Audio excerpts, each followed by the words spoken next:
이번 화에는 진나라의 개혁과 발전 과정에 대하여 알아보도록 하겠습니다. 진나라는 구대제 후진목 공영이모 통치기간에 백리에 건숙 등의 인재를 중용하여 서방의 패주로 등극한 후 동쪽으로 진격하려 하였지만 중원의 패주였던 진나라의 존재로 번번이 실패하게 되며 나중에는 초나라와 동맹을 맺으며 진나라를 견제하기 시작합니다. 기원전 429년 진나라 18대 제후 진조공영은이 돌아가자 대신들은 진조공의 동생 영봉을 제후로 옹립하니 역사에서 영봉을 진해공으로 기록하는데, 여기에 불만을 가지고 있던 진조공의 서자영조는 기원전 425년 반란을 일으켜 진해공을 피박하여 자결하게 하며 진해공의 아들들이 일찍이 요절하여 대신들은 진해공의 손자 영숙을 제후로 옹립하니 영숙이 진나라 20대제 후진령공으로 기록됩니다. 이 시기 위나라는 이외의 변법을 통하여 최강국으로 되어 있어 진나라는 연전연패를 당하여 작은 위나라에게 방어태세를 취하게 되며 기원전 415년 진령공이 돌아가자 대신들은 진령공의 아들 영년의 나이가 어리다는 이유로 진나라에 있던 진령공의 삼촌 영도자를 모셔와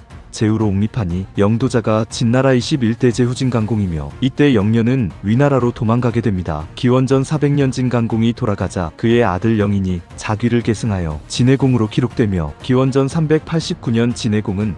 50만의 군사를 이끌고 위나라에게 빼앗겼던 하서지역을 공격하지만 위나라 장수 오기에게 대패하게 되며 2년 후인 기원전 387년 진해공이 돌아가자 그의 아들 영창이 자귀를 계승하여 진출공으로 기록되나 당시 진출공의 나이가 3살밖에 되지 않아 진출공의 생모가 섭정을 하게 되며 환관까지 중용하자 대신들과 백성들은 모두 불만을 가지게 되고 위나라에서 방랑 중이던 영년은 이 소식을 듣고 진나라로 향하게 됩니다. 기원전 385년 영년이 정연이라는 곳을 통하여 진나라에 돌아가려 하였지만 정연을 지키고 있던 우주란이란 장수는 영년을 알아보고 자신은 2명의 군주를 섬길 수 없다는 이유로 영연의 입국을 거절하여 언시체라는 곳으로 이동한 후 균계라는 대신의 도움으로 진나라 진입에 성공합니다. 영년이 진나라에 진입하였다는 소식을 들은 진출공의 어머니는 군사를 파견하여 영년을 죽이려 하였지만 군사들이 오히려 반란을 일으켜 진나라의 도읍인 옹성을 공격하여 진출공과 그의 어머니까지 죽여버린 후 영년을 제후로 옹립하니 영년이 진나라 24대 제후 진원공이며 진원공은 제일 먼저 자신의 입국을 거절하였던 우주란을 처벌하려 하였지만 측근들은 만약 우주란을 처벌해버리면 그 이후 모든 장수들이 외국에 방랑 중인 사람들의 귀국을 허락할 것이라고 건의하니 진원공은 우주란을 사면해주고 자신의 입국을 도와주었던 균계와 언시체의 군사들에게도 상을 내립니다. 기원전 384년 진원공은 진나라에서 행해오던 산사람을 무덤에 묻는 순장제도를 폐지하고 나무나도자기로 대신하게 하며 다음 해에는 도읍을 역양으로 천도한 후 기원전 374년부터 한나라와 조나라를 공격하지만 대패를 당하며 기원전 366년 군사를 재정비한 진원공은 무성과 나금이란 곳에서 진나라를 공격하려는 위 한 연합군을 격파하는 데 성공하고 기원전 364년 성문이란 곳에서 위나라의 군사 6만 명을 몰살해버리는 대승을 거두며 성문을 차지하려 하였지만 조나라 4대 제후 조성후 조중의 개입으로 실패하게 됩니다. 당시 위나라의 눈치를 보며 살아오던 주나라 35대 왕 주현왕 희변은 진원공이 위나라와의 전쟁에서 승리하였다는 소식을 듣고 크게 기뻐하며 예복까지 선물하자 기원전 363년 진원공은 또다시 위나라의 소량이라는 곳을 공격하지만 이번에도 조성후가 위나라를 도와주며 실패합니다. 다음 해인 기원전 362년 조나라와 한나라, 위나라 사이에 마찰이 생기게 되자 위나라의 대군주 위해왕 위행은 공숙자라는 대신에게 군사를 내어주어 한 연합군을 격파하게 하고 조나라의 피로라는 곳까지 진격하게 하자 이것을 지켜보던 진원공은 위나라의 소량을 기습하여 대승을 거두고 공숙자까지 생포해버립니다. 기원전 361년 진원공이 돌아가자 그의 아들 영구량이 자귀를 계승하여 진유공으로 기록되는데 당시 중원지역의 제나라, 위나라, 한나라, 조나라는 진나라를 변방의 소수민족 나라 취급하며 각종 맹회에 초대하지 않고 동맹을 맺어가며 진나라를 공격까지 하였으니 한계를 느낀 진유공은 주나라 전역의 출신과 상관없이 자신을 도와 진나라를 강하게 만들어준 사람에게 진나라의 땅을 나누어 제후로 책봉하여 주겠다는 구현령을 내리게 됩니다. 한편 진나라에서 석방되어 위나라로 돌아온 공숙자의 병이 위독해지자 위해왕은 직접 병문안을 오게 되며 혹시 공숙자가 돌아가면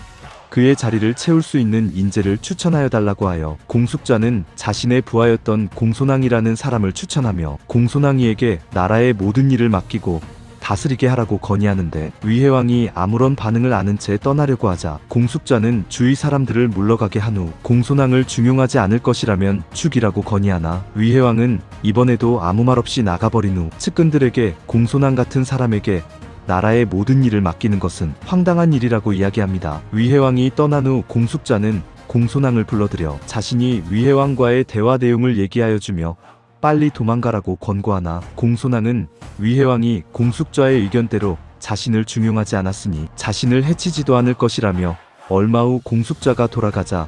제사까지 지내어준 후 평범한 시간을 보내던 중 진효공에 배포한 구연령을 알게 된 후 진나라로 향하게 됩니다. 공손왕은 워낙 위나라의 공족 출신으로 현재의 하남성 내왕현이나 복양현 출신으로 추정되며 위나라의 개혁가인 이회의 법과 사상을 숭배하여 항상 이회의 법경을 가지고 다니며 열심히 연구하였습니다. 다시 돌아가 당시 진나라에는 공손왕처럼 구연령 때문에 관직을 구하려는 사람들이 많이 모여들어 있어 진효공을 만나기조차 힘들었는데 공손왕은 진효공의 총애를 받던 경감이라는 환관에게 뇌물을 주어 경감의 도움으로 진효공을 만날 수 있게 되며 진효공에게 고대 제왕들이 나라를 다스리던 제도에 대하여 설명하나 진효공은 아무런 흥미를 느끼지 못하고 심지어 졸기까지 하며 공손왕을 미친 사람이라고 생각하게 됩니다. 그러나 경감의 도움으로 공손왕은 5일 후 진효공을 만나게 되고 이번에는 인의로 세상을 다스리는 왕도에 대하여 설명하는데 진효공은 이번에도 흥미를 가지지 못하고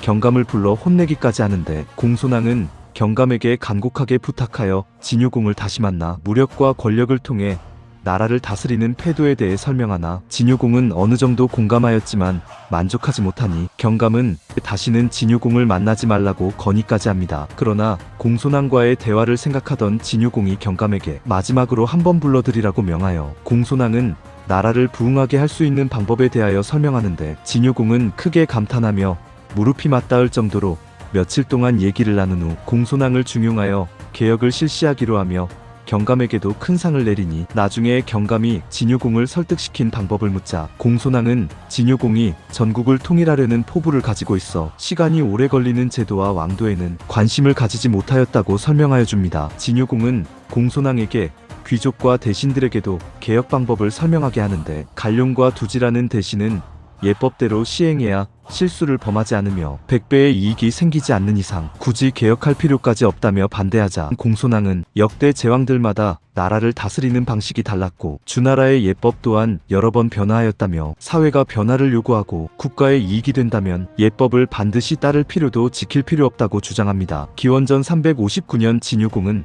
개혁의 시작을 알리기 위하여 먼저 농업 생산을 장려하고 상업을 발전시키며 귀족과 대신들의 권력을 약화시키는 간초령을 반포한 후 기원전 356년 공손왕에게 좌서장이라는 관직을 내려 변법을 실시하게 합니다. 처음으로 변법을 반포할 때 누구도 믿으려고 하지 않자 공손왕은 나무기둥을 남문 앞에 가져다 놓은 후 나무기둥을 북문까지 옮겨놓는 사람에게 황금 심량을 내리겠다고 하였는데 워낙 그리 크지 않는 나무기둥이라 사람들은 공손왕이 농담을 하는 것이라 생각하여 누구도 옮기려 하지 않으니 공손왕은 황금 50량을 내리겠다고 하며 마침내 한 사람이 웃음거리가 될 각오를 하고 나무를 북문까지 옮기게 되는데 공손왕은 약속대로 황금 50량을 상으로 내려 이 소문이 퍼져 진나라 사람들은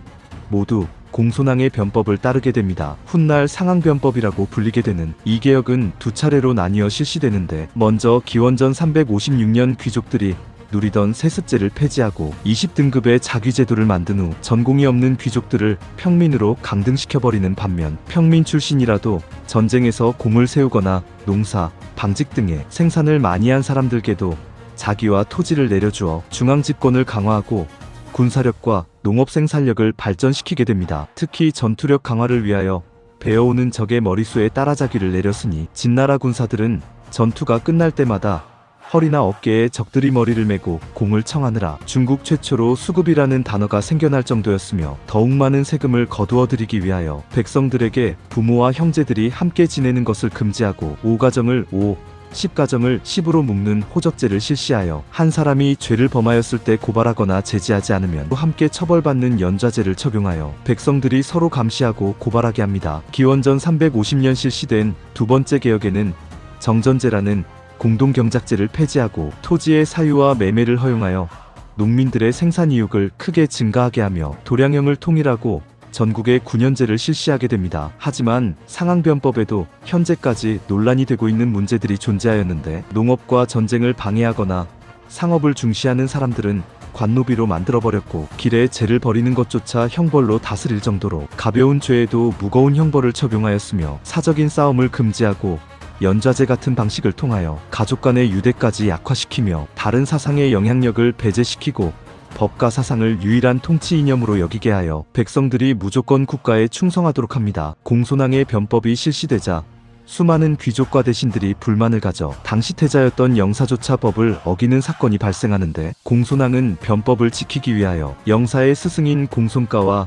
영건에게 코를 베어버리는 의형을 내려버려 겁이 난 영사가 몇 년 동안 궁궐에서 숨어 지내니, 이후 귀족들과 백성들 모두 변법을 따르게 되며 진나라는 군사들이 용맹해지고 백성들은 법과 규칙을 지켜 길에는 잃어버리는 물건이 없고 산에는 도적대조차 없을 정도가 되어버립니다. 공손왕의 개혁으로 진나라는 경제와 군사적으로 크게 성장하여 주나라 35대 왕 주현왕 희변까지 진효공에게 패주라는 칭호를 내리고 주변의 제후들까지 축하한다는 편지를 보내며, 기원전 354년 위나라가 조나라의 도읍인 함단을 포위하는 사이 진효공은 원리를 습격하여 위나라 군사 7,000명을 몰살해버리고 소량까지 함락시켜버리며 위나라와 한나라의 교차 지점인 안릉과 산시까지 점령해버립니다. 기원전 353년 위나라가 계릉에서 제나라에게 대패당한 다음에 진효공은 공손왕을 파견하여 위나라의 옛 도읍이었던 안읍을 포위해버리자, 위해왕도 고향의 군사를 파견하여 격전을 벌이지만 이미 강해져 있는 진나라 군사들에게 대패당하여 고향까지 포위당해버리는데, 다행히 한나라의 도움으로 양릉에서 제나라의 강화를 받아내고 한단을 돌려준다는 조건으로 조나라와도 강화를 맺은 후 전력을 다하여 안읍과 고향을 공격하기 시작하니 진나라도 회군하여 위나라와 강화를 맺게 됩니다. 기원전 344년 위해왕이 제후국들과 연합하여 진나라를 공격하기 시작하자 상항은 위해왕을 찾아가 위나라는 현재 동쪽으로 연나라와 연합하여 제나라를 공격하면 조나라를 굴복시킬 수 있고, 서쪽으로 진나라와 연합하여 초나라를 공격하면 한나라를 굴복시킬 수 있으니 폐업을 완성하기 위하여 먼저 왕을 칭하라고 설득하자 위해왕이 받아들여 왕의 예법으로 궁전을 찍고 의복을 갖추어 입으니 제나라와 초나라, 한나라까지 불만을 가지게 되어 진나라를 공격하려던 제후국들은 위나라를 적대시하게 되고, 기원전 341년 위나라가 마릉에서 다시 한번 제나라에게 대패당해 주장이었던 방연까지 차결하자 공손왕은 진효공을 설득하여 조나라와 제나라를 끌어들여 위나라를 공격하라고 건의합니다. 진효공이 이번에도 상항을 파견하여 위나라의 하서지역을 공격하게 하자 위해왕도 자신의 동생 위양에게 군사를 내어주어 막아서게 하는데, 공손왕은 자신이 위나라에 있을 때엔 친하게 지내던 사이였지만 지금은 적이 되어 싸우게 되니 슬프다며 빨리 강화를 맺고 각자 회군하자는 편지를 보내자 위양이 받아들여 공손왕을 만나러 갔다가 생포되어 버리고, 진나라의 기습 공격으로 위나라는 오기 가점령하였던 하서지역을 내어주는 조건으로 강화를 청하게 되며, 이 사건 때문에 진효공은 공손왕에게 상지역 25개읍을 상으로 내리니, 이때부터 공손왕은 상항 또는 상군이라 불리우게 됩니다. 기원전 338년 진효공이 돌아가 버리자 그의 아들 영사가자귀를 계승하게 되는데, 상항이 전에 변법을 반대하던 영사를 처벌하기 위하여 그의 스승 공손가와 영건에게 코를 베어버리는 의형을 내렸으니, 영사는 궁전에서 숨어 지내며 상항에게 복수를 다짐하고, 상항의 변법 때문에 자귀를 잃은 귀족들까지 모여들어 진나라 백성들이 상항만 무서워하고 영사가 누구인지 모르고 지냈으니 상항을 남겨두면 나중에라도 화를 입게 될 것이라 건의하며 영건까지 상항이 반란을 일으킨다고 모함해버리자 영사는 상항을 잡아들이라는 명령을 내리게 됩니다. 이 소식을 들은 상항은 위나라로 도망가던 중 여관에 잠시 쉬어가려 하였지만, 여관 주인은 신분 증명을 제시하지 않으면 자신은 연좌제에 걸린다며 거절하자 상항은 자신이 만든 법이 이 정도로 지독하게 변하였다며 한탄하니, 이것이 바로 자신이 만든 법에 자신이 죽는다는 작법 자폐 이유래이며 상황이 겨우 위나라에 도착하지만 위해왕은 계략으로 위양을 속여 생포하고 여러 차례 위나라를 공격하였다는 이유로 받아주지 않으니 자신의 시급인 상지역으로 돌아온 후 가신들과 정연을 공격해 보았지만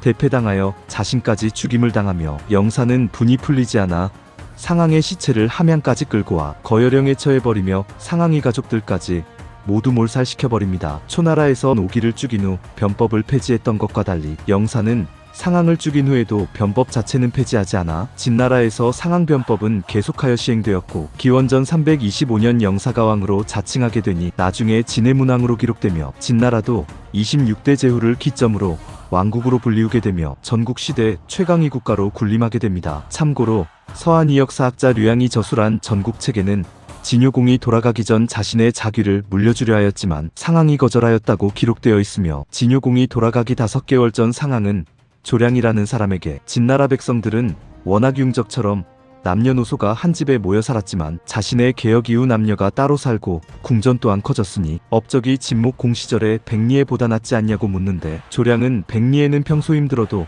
마차에 타지 않았고 인의로 나라를 다스렸기에 무장한 수행원 없이도 전국을 돌아다닐 수 있었으며 그가 돌아간 후에도 모든 백성들이 슬피 울었지만 상황은 귀족 과백성들을 형벌로 다스렸기에 무장한 수행원 없이는 밖에 나가지도 못할 정도가 되었다고 비판하며 지금이라도 관직과 시급을 돌려준 후 먼 곳에 도망가 은둔하며 살아가라고 건의하였지만 상황이 받아들이지 않았다고 합니다. 상황이 진나라의 군주를 받아들이거나 자신에게 원한 있는 영사와 귀족들을 모두 죽여버렸다면 나빠지는 진효공의 건강을 지켜보고 먼 곳으로 도망갔더라면 죽임을 당했을까 하는 의문을 남기며 다음 화에는 개혁이 아닌 외교와 모략을 통하여 전국 시대에 큰 영향을 준 최고 이종행가로 이름을 남긴 장희에 대하여 알아보도록 하겠습니다. 좋아요와 구독은 사랑이자 배려입니다.